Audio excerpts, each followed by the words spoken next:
시간 우리에게 주시는 하나님의 말씀 역대상 4장 15절에서 20절의 말씀이 되겠습니다.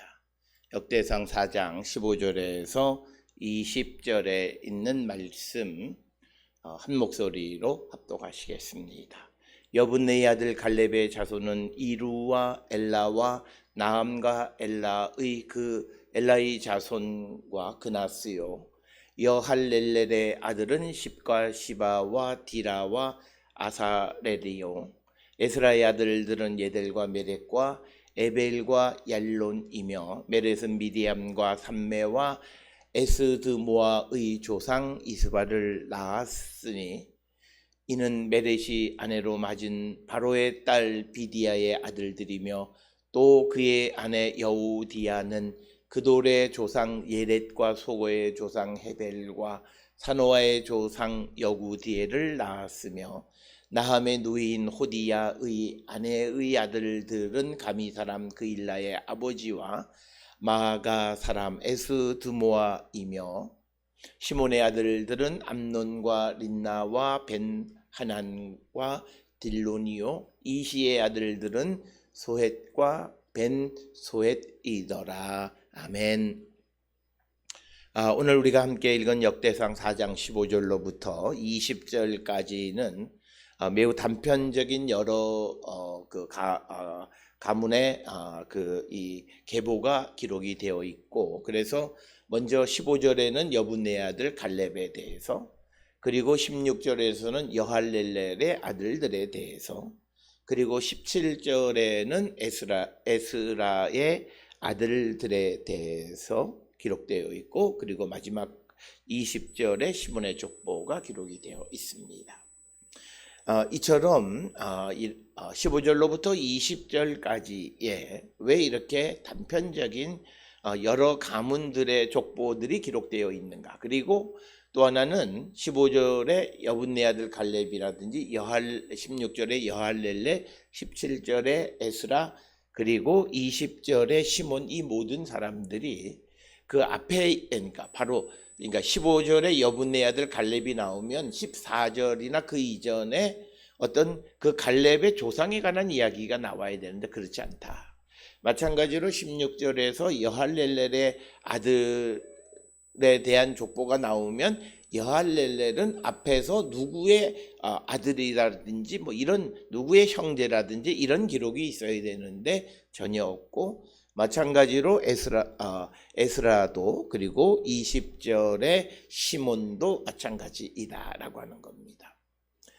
그래서 15절로부터 20절에는 최소한 한 4개의 단편적인 계보들이 모여 있는데, 그렇다면 이것은 무엇을 목적으로 하고 있는가라고 하는 그런 질문을 하지 않을 수 없습니다. 그러나 우리가 이 내용들, 특히 여할렐렐이라든지 에스라의 아들들에 대한 것이라든지 이런 것들의 아들들의 이름에 나타나 있는 지명, 이런 것들을 조사해 보면 대부분 그 지역들은 유다 지역, 특히 유다의 남쪽과 지중해 지역, 그러니까 유다의 남쪽 그리고 서쪽 지역에 있는 지역과 관련이 있는 그런 지명들이 등장을 합니다. 따라서 우리는 이것을 15절에 등장하는 여분네 아들 갈렙이 출애굽할 당시에 그들이 헤브론에 정착한 이후에 우리가 잘 아는 것처럼 역대상 2장 50절로부터 55절에 있는 족보를 통해서 그들이 그 헤브론 남쪽 지역으로, 그리고 헤브론에서 북쪽 베들레헴, 그리고 더 나가서 이 기리안 여아림이라든지 그리고 소라와 같은 셰펠라 지역으로 영토 확장하는 이야기들을 우리가 역대상 2장 50에서 55절에서 보았습니다. 오늘 주시는 이 15절로부터 20절은 그 이외에 또 다른 이야기들을 모아서 그 갈렙의 영토 확장에 관한 이야기를 우리에게 설명해 주려고 하는 것이 오늘 주시는 15절로부터 20절의 말씀이라고 우리가 추정할 수 있다라고 하는 겁니다. 특별히 오늘 주시는 16절에 등장하는 10이라고 하는 곳이라든지 17절에 등장하는 에스드모아 그리고 또 예델이라든지 얄론이라든지 이런 지역들 전부 다 유다의 남쪽 혹은 지중해 셰펠라 지역에 위치하고 있는 것일 뿐만 아니라 그리고 18절에 등장하는 소고 산호와 그돌 그리고 19절에 또다시 에스드모아 이런 모든 지역들이 이 유다의 남쪽 그리고 서쪽 셰펠라 지역에 관계되어져 있는 것이고 아마도 그곳을 이 갈렙의 후손들이 영토를 확장했을 것이다 라고 하는 겁니다. 그래서 오늘 주시는 그 본문에 이 갈렙의 아들들에 관한 족보를 기록하면서 여할렐렐이나 에스라나 그리고 시몬의 전혀 우리가 언급되어져 있지 않던 그런 자녀 이 족보들이 첨가되어져서 이 갈렙 자손의 영토 확장을 우리에게 부연 설명하는 것이다라고 하는 것입니다. 이 말씀은 다시 뒤집어서 역대기 역사가 기록되어질 당시로 돌아가면 원래 이런 지역들은 다 이스라엘이 가나안에 정착할 때 다 그들이 하나님께로부터 받은 약속의 땅들입니다. 그러나 바벨론 포로를 갔다가 돌아온 사람들이 정착하는 과정 속에서 이미 그곳에 다른 사람들이 정착하고 있음으로 인해서 그 땅에 대한 소유권을 주장하지 못하는 상황들이 발생하게 되어졌고 그것은 주로 유다 지파의 변방 지역 서쪽으로는 그 해안과 관계되어지는 셰펠라 지역을 경계로 해서 어떤 그런 영토적인 갈등이 벌어지고 있고 그리고 또 유다의 남쪽 지역에도 마찬가지 현상이 벌어짐으로 인해서 이 역대기 역사를 기록하면서 이 땅은 원래 갈렙에게 주신 것이고 그리고 그 갈렙은 유다 지파에 속한 자이다라고 하는 것을 분명하게 밝힘으로써 사람들에게 비록 지금은 영토를 잃어버렸지만 그러나 이것이 우리의 것이다라고 하는 미래의 희망을 갖게 하는 역할을 한다라고 하는 것입니다. 그러면 여기서 또 하나 우리가 생기는 문제들은 갈렙에 관한 이야기가 역대상 2장 50절로부터 55절의 이야기 속에서 거기에서도 충분히 그들이 영토를 확장하는 이야기가 기록되어 있음에도 불구하고 오늘 또 15절로부터 20절에서 또다시 그것을 다루는 이유가 무엇이겠는가라고 하는 것입니다. 그러니까 쉽게 얘기하면 왜 갈렙 자손의 영토 확장에 관한 이야기가 두 번이나 반복해서 등장하느냐라고 하는 그런 질문이 되겠습니다. 이것에 대해서는 우리가 역대상 2장 42절에서 갈렙은 헤스론의 아들이고 여라무엘의 아우로 기록이 되어 있습니다. 그리고 역대상 2장이나 민수기 13장 6절에서 갈렙은 유다 지파에 속하는 것으로 기록이 되어져 있습니다. 하나 여호수아서 14장 6절이나 민수기 32장 12절 등에서 보면 여분네의 아들 갈렙은 그나스족으로 기록이 되어져 있습니다. 이처럼 갈렙에 관한 그 전승이 원래부터 유다 지파였다라고 하는 것과 하나는 그나스족이었다라고 하는 그것이 두 개가 등장하기 때문에 그 헤스론의 아들로서의 원래부터 이 유다 지파에 속해 있는 자로서의 갈렙에 관한 이야기는 그들의 영토 확장은 역대상 2장 42절 50절로부터 55절에 기록이 되어 있고 그 다음에 이제 그나스 출신 여분네의 아들에 관한 이야기 그들의 영토 확장은 오늘 주시는 15절로부터 20절에 그렇게 기록이 되어져 있다라고 하는 것입니다. 그래서 적어도 구약시대 때에는 이 갈렙에 관한 전승이 하나만이 아니라 두세 개 이상은 존재했던 것으로 추정되어지고 그런 가운데에서 갈렙의 자손들이 영토를 확장한 이야기들을 모아놓은 것이 오늘 우리가 읽은 역대상 4장 15절로 20절이고 이미 보았던 역대상 2장 50절부터 55절도 같은 이야기이다라고 하는 것을 우리는 기억하셔야 되겠고, 오늘 주시는 여분의 아들 갈렙은 이 역대기서의 기록에 의하면 2장 42절부터 49절에 등장하는 또 다른 갈렙과는 전혀 다른 사람이다라고 하는 겁니다.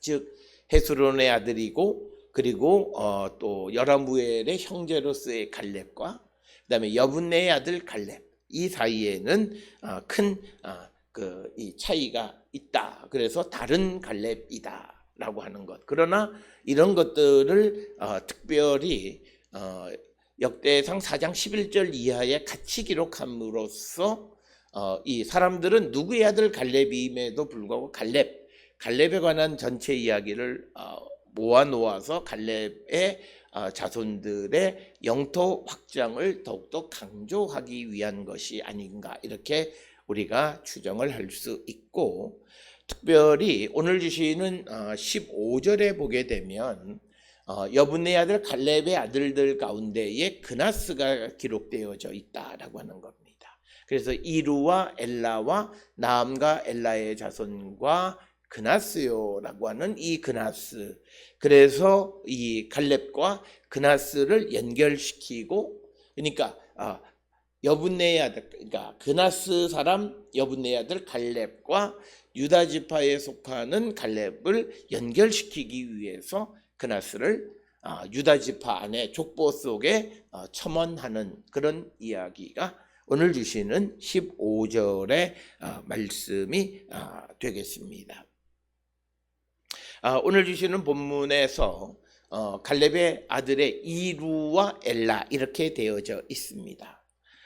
이루와 엘라로 번역이 되어 있지만, 그러나 이것을 띄어쓰기가 잘못된 이르베엘라로 고쳐 있습니다. 그래서 이루가 아니라 이르 그리고 엘라, 그래야 엔드라고 하는 것이 그 앞에 뒤에 이어지는 것과 연속성이 있습니다. 그래서 15절에 우브네이 갈렙 벤 여프네 이루가 아니라 이르베엘라 베 나암 우 브네이 엘라 우 크나스 이렇게 되어진다라고 하는 겁니다. 그래서 이런 그런 구문론적인 그런 관점에서 보게 되면 이 루가 아니라 이르고, 그 루로 우로 번역이 되었던 것은 엘라로 옮겨서 엔드로 봐야 된다. 그래서 이르와 엘라와 나암과 엘라의 자손과 그나스다. 그래서 오늘 주시는 이 본문에서 그나스가 이 여분의 아들 갈렙의 그 족보 속에 들어간 것은 여분의 아들 갈렙과 그나스, 그리고 이들이 곧 유다 지파의 족보 속에 속하는 자임을 강조함으로써 여러 개로 흩어져 있던 갈렙에 관한 전승을 이제 하나로 통합시켜가는 그런 기능을 하는 것이 오늘 주시는 15절로부터 20절의 말씀이 되겠습니다. 따라서 이 족보라고 하는 것이 단순히 수직적으로 혈연적 관계만 나타내는 것이 아니라 어떤 가족 간의 융합의 문제라든지, 또는 우리가 오늘도 다루겠습니다만 18절에 등장하는 것처럼 이집트 왕비 공주와의 결혼의 문제라든지 그런 모든 것들을 조정하고 이것을 해결해가는 과정에서 이 족보라고 하는 것이 사용되어졌다라고 하는 겁니다. 그래서 우리가 좀 더 깊은 신학적인 의미로 이 역대기서에 나타나는 이 족보는 단순히 혈연적 관계와 또는 어떤 통치와 통치 범위와 경제적인 목적으로만 기록되어진 것이 아니라 이제는 또 사회 통합적인 기능이 있다라고 하는 거예요. 특별히 우리가 바벨론 포로로 갔다가 돌아온 사람들에게 있어서 이 땅에서는 가나안 사람들과 혼합 결혼이 일어났었고, 그리고 바벨론에서는 그곳에 있는 사람들과 결혼을 하게 되어지면서 혼혈 결혼들이 보편화되어졌는데, 그들에 대해서 어떻게 그들을 유다 사회 속으로 포용할 것인가 라고 하는 그것을 포용하기 위한 하나의 장치가 족보였다라고 하는 거죠. 그래서 우리가 역대기서 1장으로부터 11장에 등장하는 많은 족보들 가운데에 이방인과의 결혼에 관한 이야기들이 언급되어진 것들은 사회 통합적 기능이다. 따라서 우리가 이 족보를 가지고 있는 것이 단순히 혈연만을 강조하려고 하는 목적이 아니라 다양한 문화 속에 등장하는 자들을 어떻게 사회 속으로 포용할 것인가라고 하는 것을 보여주는 것이 역대기서의 족보의 이야기이고, 그것은 18절에 등장하는 바로의 딸 비디아와의 메렛의 결혼의 이야기에서 그것을 잘 보여주고 있습니다. 그러면서 이제 16절에는 뜬금없이 여할렐렐의 아들은 십과 시바와 디리아와 아사렐이요라고 기록이 되어 있습니다. 그러면 여기에 등장하는 16절에 그 여할렐렐은 앞에 여분네와 아무런 관련이 없고 그 이전에도 이 여할렐렐에 대한 언급이 없습니다.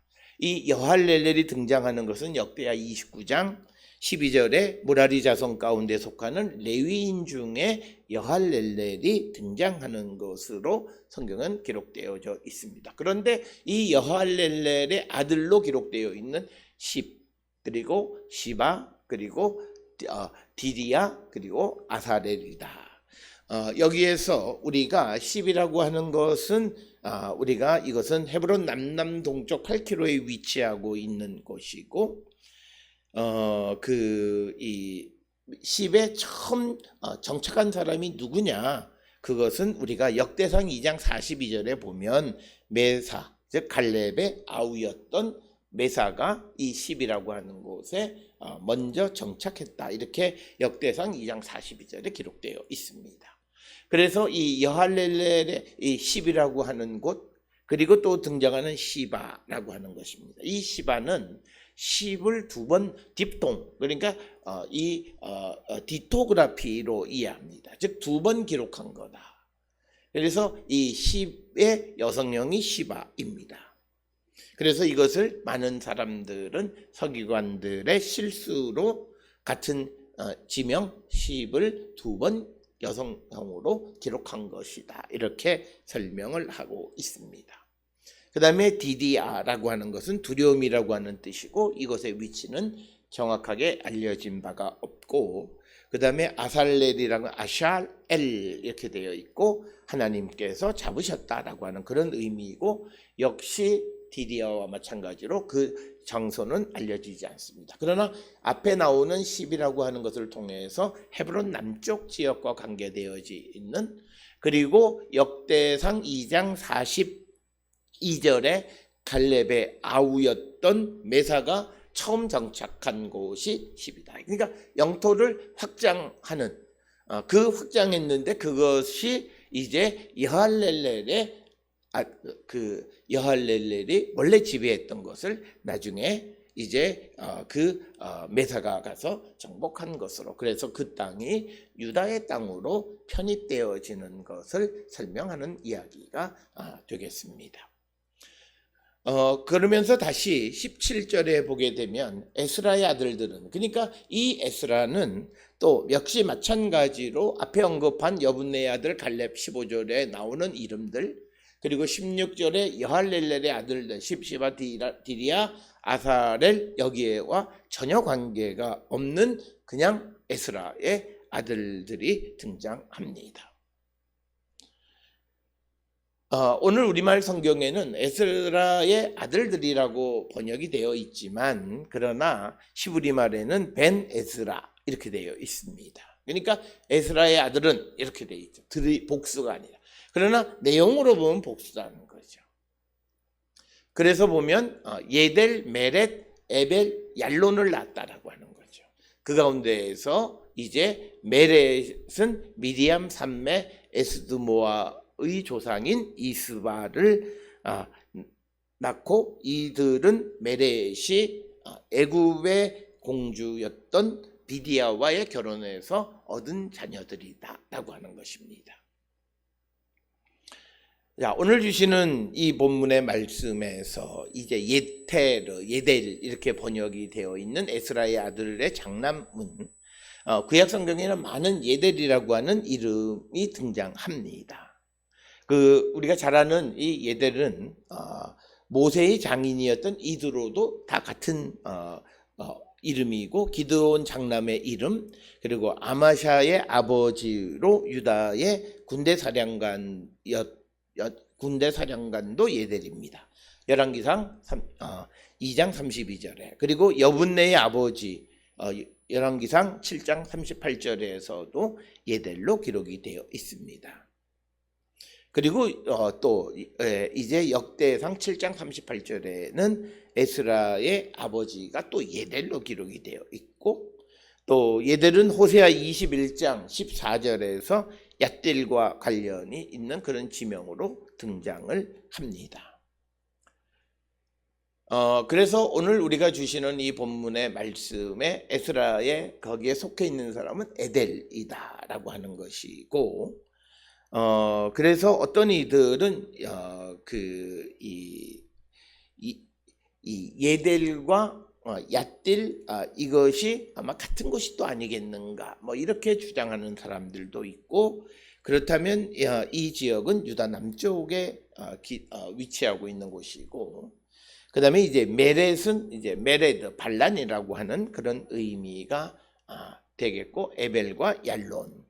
그 다음에 이제 메렛의 후손이 미디암 산매 에스드모아의 조상인 이스바입니다. 오늘 주시는 이 본문에서 우리가 흔히 미디암은 모세의 누이로 잘 알려져 있지만, 그러나 오늘 주시는 이 본문에서는 아마도 미디암이 남자인 것으로 추정이 됩니다. 특별히 우리가 여성의 이름을 남자가 갖는 경우들, 그런 경우들은 요나가 가장 대표적인 그런 경우이고, 그래서 뭐 이상한 현상은 아니다. 미디암이 남성일 수도 있고 여성일 수도 있는데, 오늘 주시는 이 본문의 말씀에서는 이 족보를 기록하는 방식에서 남자들을 기록하고 혹 여자를 기록할 때는 족보의 맨 마지막에 기록하는 그런 방식, 이런 것들을 통해서 미디암은 남성으로 추정할 수 있다라고 하는 것이고, 그 다음에 17절에 또 등장하는 것이 산매 에스드모아. 그래서 이 산매라고 하는 것의 의미는 샤마이라고 하는 것으로 황폐한 이런 의미가 되겠습니다.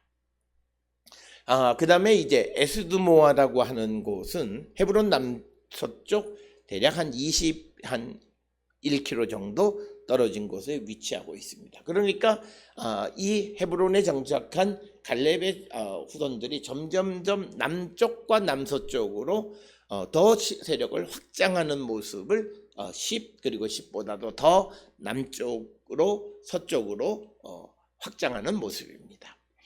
유다의 지도를 놓고 헤브론을 놓고 남동쪽은 에덴 요단 동쪽으로 가는 것이 별로 거기는 확장할 근거가 없습니다. 경제적으로나 여러 가지로. 그러나 주로 확장을 한다면 남서쪽으로 가는 거죠. 지중해 연안 쪽으로 가는 거죠. 그래서 에스드모아의 조상인 이스바를 메렛이 낳았다라고 하는 겁니다. 그런데 오늘 주시는 이 족보의 중요한 부분이 18절입니다. 이 18절의 기록을 보게 되면, 이는 메렛이 아내로 맞은 바로의 딸 비디아의 아들들이며, 그 다음에 18절에 또 그의 아내 여후디아는 그돌의 조상 예렛과 소고의 조상 헤벨과 사노아의 조상 구디엘을 낳았으며, 이렇게 기록하고 있습니다. 여기서 중요한 것은 뭐냐면, 메렛이 바로의 딸 비디아와 그리고 여후디야를 아내로 맞이했다라고 하는 겁니다. 오늘 주시는 이 본문의 말씀에서 여후디야는 그 의미 유대인입니다. 이스라엘 여인입니다. 그러니까 우리로 이야기하면 쭈이시 우먼이란 뜻이 여후디야입니다. 그런데 오늘 주시는 이 본문에서 어떻게 메렛이 바로의 딸 비디아와 결혼하고 그 다음에 또다시 여호디아와 결혼을 해서 자녀들을 낳았는데, 오늘 그 여호디아가 낳은 그 자녀들은 그돌의 조상, 소고의 조상, 사노아의 조상들을 낳았다라고 기록을 하고 있습니다. 여기서 말하는 그돌이라고 하는 곳은 키르베트 예두르라고 하는 그곳, 즉 헤브론 북쪽 15km 정도. 그리고 또 이 소고는 이 헤브론 남서쪽 24km 정도.